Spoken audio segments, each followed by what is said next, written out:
Disclaimer, आतिषबाजीमुळे कोणालाही नुकसान झाले नाही आणि घरामध्ये हे ट्राय करू नका. ताराकुंज पूर्ण धुराने भरून चाललंय. पार्किंग लाईट समोर धुरळा धुरळा.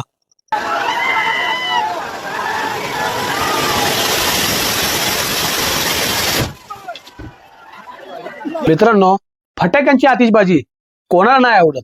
सर्वांनाच फटाक्यांची आतिषबाजी आवडते. तुम्ही जर दुबई सारख्या ठिकाणी पाहिला की म्हणशीला की किती छान आतिषबाजी आहे, पण ते लांबून पाहणं सोपं. पण आपल्या डिग्रजच्या कृष्णाकिनारी कवठे एकंदर सांगली या गावात या आतिषबाजीला हाताशी घेऊन खेळलं जाते आणि देवाची पालखी या आतिषबाजीच्या उजेडातूनच जात असते आणि हर हर असा गजर चालू असतोय. तर जगात भारी आपली सांगली या ठिकाणी ही आतिषबाजी घडते. दर दसऱ्याच्या दिवशी सोनं घ्या, सोन्यासारखं राहा असं बोलतात. त्या दिवशी संध्याकाळी ही आतिषबाजी नयनरम्य अशी असते. वर्षभर ही आतिषबाजी पाहिली की वर्षभर फटाका उडला की आकाशाकडे बघतो आपण, ते बघायची इच्छा होत नाही. का तर इतके फटाके बघायला मिळतात. साधारण 20 किलोमीटर वरून ही आतिषबाजी दिसते. आणि डिग्रजच्या कृष्णाकाठच्या आतिषबाजी वेळी झाली मजा मस्ती. जे काय घडले, फटाके केवढे मोठे असताना कसे फुटले, जी काय छान चित्र आहे ती या भागात पहा. आणि डिग्रजचा कृष्णाकाठ मी वेगवेगळे नदीवरले भाग देखील टाकतोय, ते देखील पाहत चला. चला, खुश राहा. धन्यवाद. टू व्हीलरवरून जाताना मी आणि माझ्यासोबत एक काका आहेत आणि काकांना म्हणतात चला जाऊन तर येऊया. काका बी लगे तयार झाले. पुढे तुम्हाला काका पाहायला मिळतीलच. आणि जसं जवळ जाईल तशी आतिषबाजी जवळ जवळ दिसायला लागली आहे. 20 किलोमीटर वरून साधारण दिसते ही आतिषबाजी.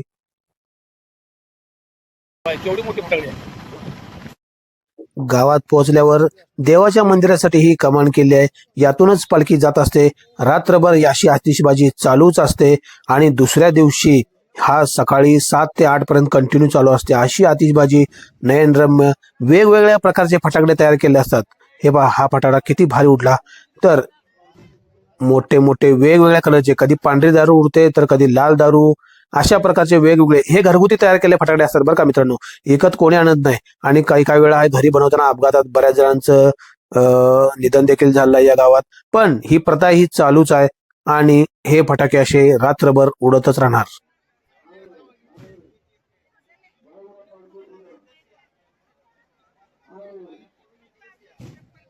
हे जे समोर उडताना दिसतंय याला हिंदीमध्ये अनार किंवा मराठीत झाड उडणे म्हणतात.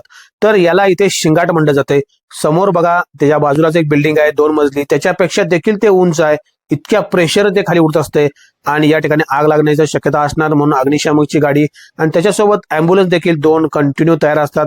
प्रश्न शेवटी आतिषबाजीचा आहे म्हणजे आगीचा आहे म्हणजे काहीतरी नुकसान किंवा काहीतरी होणार, या हिशोबाने सर्व तयारी असतेच.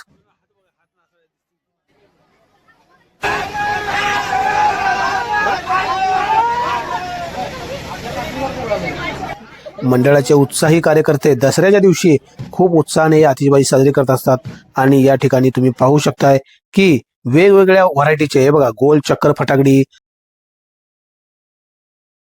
साईडला वर वेगवेगळे बघा. इथे वर जे केलं आहे ते बाळूमामा स्त्रिया आहेत त्या पालखी ओवाळण्यासाठी आलेल्या आहेत. हे पहा, इथे पालखी आहे. पुढे आतिषबाजी, मागे घोडा, त्याच्या मागे पालखी, त्याच्या मागे अग्निशामकची गाडी आणि त्याच्या मागे अँब्युलन्स, असा हा सगळा तामझाम असतोय. आणि फटाके कसे उडत आहेत बघा इथे. आणि वर इथे बाळूमामाचा देखावा केलाय, तो देखील फटाकडा उडून झालेला इथं बघा. असे वेगवेगळ्या व्हरायटीचे लोक आतिषबाजी नयनरम्य पाहत असतात. या ठिकाणी फटाक्या जोरात जोरात उडत आहेत.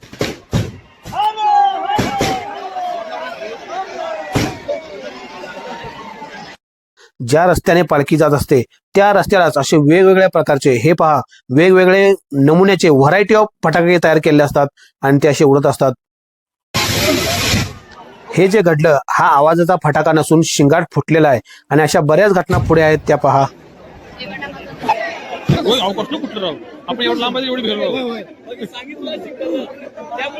शिंगाट कधी फुटले काय सांगायला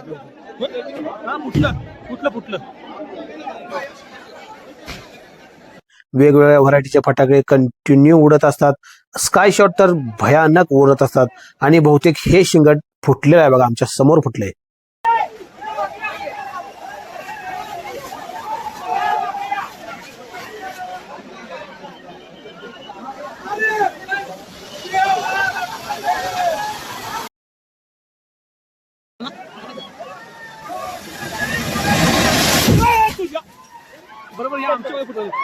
त्याच्यानंतर हे देखील फुटलेलं आहे.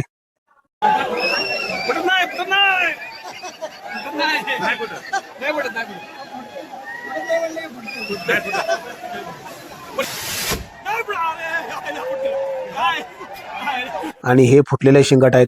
या लाकडामध्ये पोकळ करून भरले असतात. लाकूड हे बाबळीच किंवा चिंचेचंच लागते कठीण.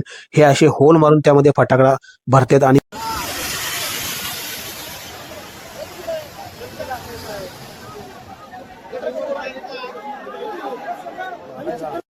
चक्री तर तुम्ही खूप पाहिले असतील, भुईचक्कर, पण इतकं मोठं भुईचक्कर तुम्ही पहिल्यांदा पाहाल. सगळ्या बाजूला सायकलचे जे चाक असतं त्याला ते लावलेलं असतं आणि किती प्रेशर ते फिरत असतं. हो का, मस्त म्हणजे मस्त दिसतं, डोळ्याचं पारणं फिरतं. आता या ठिकाणी एक घर आहे. या घराचं नाव ताराकुंज आहे. ताराकुंजमध्ये सगळा धूर भरा लागलाय आणि या शिंगाटनं मात्र आमची लय मोठी फजिती केली मित्रांनो. ती कशी ते बघा आता.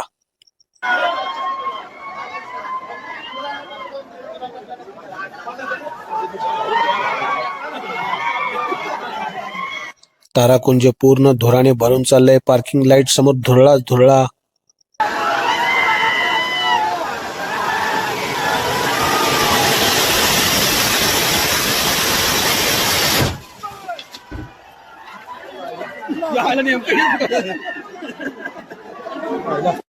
च्या पार्किंग मध्ये पूर्णपणे चिखल उडलेला आहे आणि ह्याच्या जवळ आम्ही भरपूर होतो आणि या घरातली व्यक्ती बघा नाक धरून बसलेत.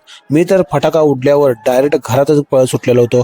कॅमेरा बंद होता पण किचन परत मी आत घुसलो होतो. म्हणजे त्यानंतर लय धूर पसरला, काय दिसनाच कुठं काय. 5 मिनिटं धुवा धुवा ताराकुंज झाला पूर्णपणे आणि नाकाला रुमाल बांधून मी हळूच आलो आणि या ठिकाणी काकांच्या शेजारी उभारलो. हे काकांनी मी फटाके पाहायला गेलतो. पालखीच्या समोर असणारा देवाचा घोड्याचं तोंड पूर्णपणे झाकलंय. का तर त्याच्या डोळ्यावर आतिषबाजीने परिणाम होऊ नये आणि तो उधळू नये. फटाके संपल्यानंतर त्याच्या डोळ्यावरलं झाकण हळूच पुन्हा काढतात आणि या ठिकाणी आता घोडा पुढे चाललाय. काही श्रद्धाळू पाणी घेऊन घोड्याच्या पायावर शिवाय पालखी धरणाऱ्यांच्या पायावर घालतात. आता पालख्या आल्या आहेत, त्या घरासमोरून पालख्या जाणार. इतकं पाहिल्यावर आता म्हणतं बास 11 वाजले, कारण की रात्रभर हे फटाकडे आतिषबाजी चालूच असणार. आणि काकाने मी निर्णय घेतलाय, काका आता आपण जाऊ घराकडे. आत्ता निघालो तर पोहोचायला 1.5 तास लागेल. आयफोनची क्रेज सध्या वाढत आहे तरुण वर्गामध्ये आणि फोन तर बोलण्यासाठी असतो पण लोक आयफोनच का म्हणतात. मला पाहिजे आयफोन राव रेकॉर्डिंगसाठी. कधी घ्यायचा घडेल काय माहित नाही. आणि या व्यक्ती बघा पूर्णपणे तो मगाशी फुटलेला शिंगाट आतमध्ये उडलाय. पूर्ण चिखल लाड दगड वगैरे सगळे उडलेत. पॅन्ट बघा या मुलाची किती घाण झाली आहे. आणि अशा प्रकारे आता म्हटलं पुढचं एखादं शिंगाट फुटून आपल्याला लागू नये. हे ते शिंगाट जे फुटलं होतं आणि घरात धूळ झालता, एका बाजूने पूर्ण कातरलं गेले. साहजिकच मित्रांनो किती प्रेशर असेल आणि बनवताना जर हे फुटलं तर साहजिकच मोठा अपघात होतो. आणि या ठिकाणी झालेल्या आतिषबाजीचे सर्व सामान घेऊन लोक आता मागे मागे जात आहेत. काकाने तिथे असलेल्या माणसांकडून माहिती काढली की कशी परंपरा चालू झाली आणि चला म्हणलं आता काका आपण जाऊया, कारण की घरात तुमच्या वहिनी माझी वाट पाहत होत्या. सारखा वहिनींचा फोन यालता. दररोज 10-10:30 झोपतोय आपण, पण त्या दिवशी जाऊन द्या म्हटलं 1:30 वाजले झोपायला. आणि दुसऱ्या दिवशी उठून पुन्हा आपण लगेच आलोय डिग्रजच्या कृष्णाकाठी. तर डिग्रजच्या कृष्णाकाठी याच्यानंतर येणारा भाग पोहताना केले मजा मस्तीचा आहे, तो पहा. आणि सर्वच भाग मित्रांनो तुमच्या मित्रांशी शेअर करत चला. खुश राहा, सुरक्षित राहा. शेअरचं प्रमाण मित्रांनो वाढवा. तुमच्या वैयक्तिक ग्रुपवर, नातेवाईकांच्या ग्रुपवर आपल्या डिग्रजच्या कृष्णाकिनारचे भाग पाठवत चला आणि सर्वांना पाहण्यास देखील सांगा, कारण याच्यानंतर कंटिन्यू असे वेगवेगळे मजेशीर भाग येतच जाणार आहेत. तर मी तुमच्यासाठी रेकॉर्डिंग करत राहतो. तुम्ही मला सपोर्ट करा. धन्यवाद.